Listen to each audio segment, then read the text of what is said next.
So let's talk about something huge happening in India. The country has just pulled off one of the most ambitious legal projects in its entire history, rewriting its criminal code from the ground up. We're talking about replacing laws that have been on the books for over 160 years, since the colonial era. The big question is this a real, meaningful reform for a modern nation, or is it just a rebrand of old ideas? Okay, let's get into it. And just to give you a sense of the scale here, on one side, you've got the old law, the Indian Penal Code, or IPC, all the way from 1860, a product of British rule. And on the other, the brand new Bhartiya Nyaya Sanhita, or BNS, from 2023. Now this isn't just a few tweaks and updates, we're talking about a complete overhaul. And today we're going to unpack what that actually means. All right, here's our roadmap for this. First, we'll set the stage for why this is all happening. Then, we'll dive into a brand new form of punishment and the philosophy behind it. After that, we'll tackle a really critical debate around gender justice, look at the super controversial topic of sedition, and finally, we'll ask the big question: does this all really add up to a new era for justice in India? So first, a little bit of context. That old law, the Indian Penal Code, it wasn't just old, it was a colonial relic. I mean, it was literally written by the British in the 1800s to rule over India.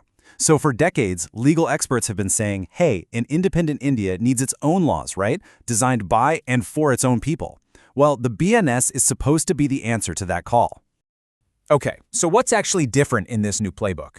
Let's kick things off with a really big shift in thinking, a whole new philosophy on punishment, especially for smaller offenses. And this particular change, it's trying to solve a very real and very big problem. And that problem is dangerously overcrowded prisons. Seriously, look at this number.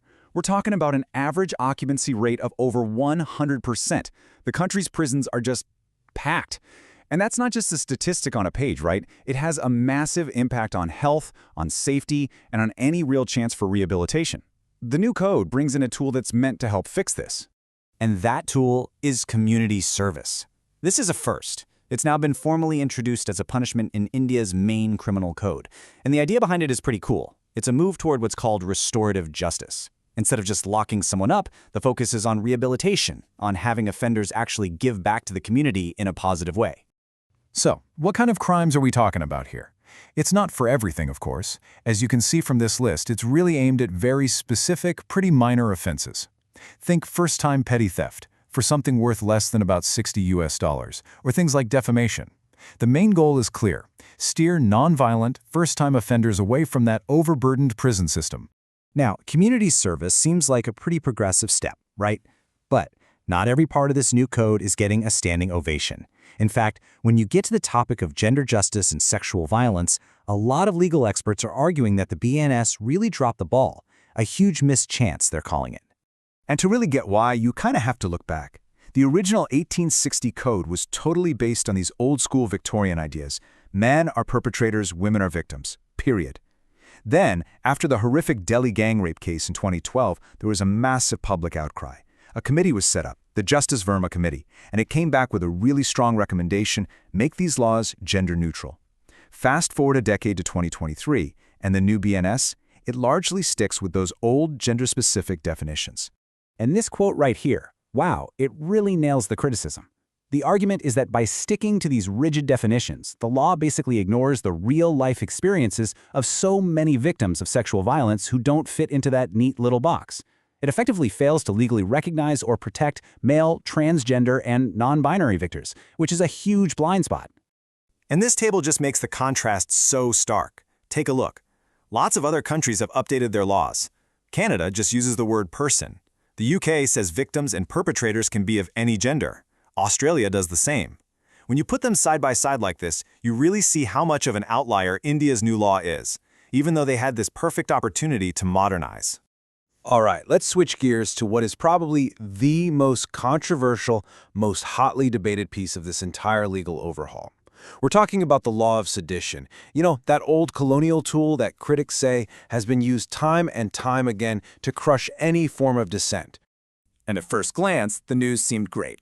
The government announced that the old sedition law, Section 124A, was officially repealed. Done. For free speech advocates, this was a moment they had been demanding for decades.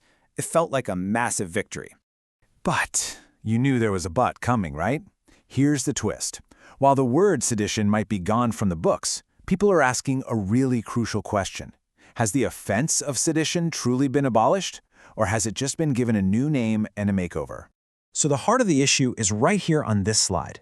The old law was all about punishing acts against the government. But the new law, Section 152, is much broader. It talks about punishing acts that endanger the sovereignty or unity and integrity of India, and then it introduces these brand new, very broad terms like subversive activities. And that's exactly what has people worried. What are subversive activities? The law doesn't say. It's completely undefined, which critics argue makes it dangerously vague and wide open for misuse by authorities.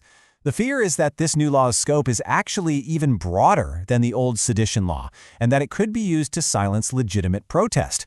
It's a fundamental shift from rajdroh, an offense against the government, to deshdroh, an offense against the state itself, which is a whole different ballgame. So, after all that, where did this leave us? Well, it's complicated. India's new criminal code is this fascinating, messy mix. On one hand, you have some genuinely forward-thinking reforms, and on the other, you've got provisions that have raised some really serious alarms among legal experts and civil rights activists. Let's just break it down with a simple scorecard. In the boons or promise column, you've got things like introducing rehabilitative justice with community service, the big goal of decolonizing the law, and a real attempt to tackle prison overcrowding. But then you look at the banes, the perils, and you see that vague language in the new sedition-like law, a major missed opportunity on gender neutrality, and the very real potential for these new provisions to be used to suppress dissent. Ultimately, the new code is on the books. It's the law now. The real test begins in the courtrooms and on the streets of India. So the big question remains, will this massive overhaul actually lead to a fairer, more modern, and more just society? Well, that's a question only time will answer.